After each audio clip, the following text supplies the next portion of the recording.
Hello, I'm Kelly McCaughrean, and I just wanted to introduce myself before we all meet up at the Harbour Commissioners in December, which I'm really looking forward to because I love going out to schools and meeting readers.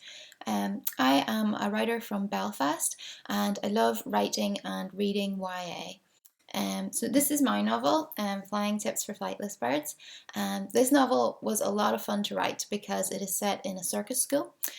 So I got to learn a lot about circuses and circus skills and circus performers, and I'm going to be sharing all that with you. You're going to be circus experts by the end of our visit. So the main characters are a pair of twins called Finch and Bertie Franconi, and they are a flying trapeze double act in their family's circus school. They come from this old and slightly bonkers circus family, and they go to a small town high school in Northern Ireland where they get a hard time for being a bit weird.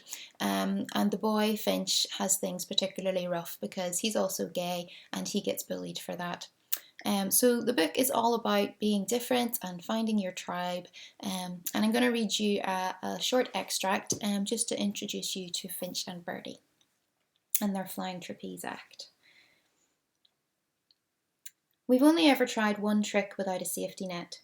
It was last winter and Dad had decided the net was looking tired, so he ordered a new one and we took the old one down the night before it was due to arrive. Bertie and I were in the warehouse alone, tidying up after the Tuesday acrobats, when I noticed her standing under the trapeze and looking up, chewing her lip.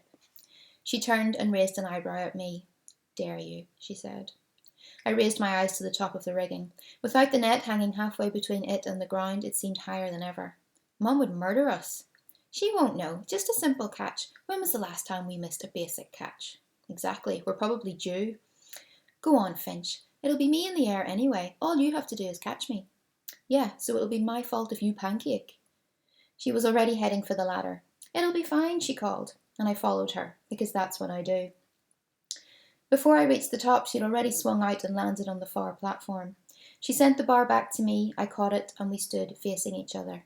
She seemed very far away, but I could make out her grin. Wait, I called, as she lifted the bar on her side.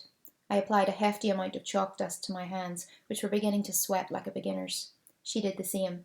One catch, I yelled. Basic knee hang grab, no funny business, no somersaults, Bertie. I'm serious. Okay, Dad. I swung out on the bar. I don't look down when I'm up on the trapeze, there's no need, but I couldn't help noticing that something was missing from my peripheral vision as I flipped over to hook my knees around the bar.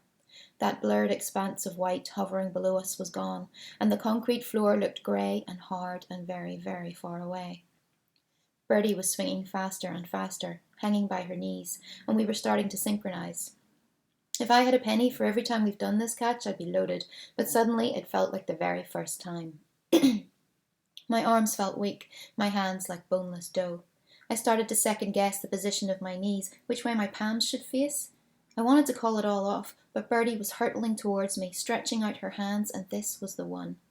I reached out automatically, saw her legs unfold, her body start to drop. As she left the bar, there was a huge bang as every light in the warehouse went out, and we were plunged into darkness. I had a split second to find her. So that is Finch and Bertie. I'm really looking forward to meeting you all and answering any questions you have about the book and about writing. So do bring those along, and I'll see you in December.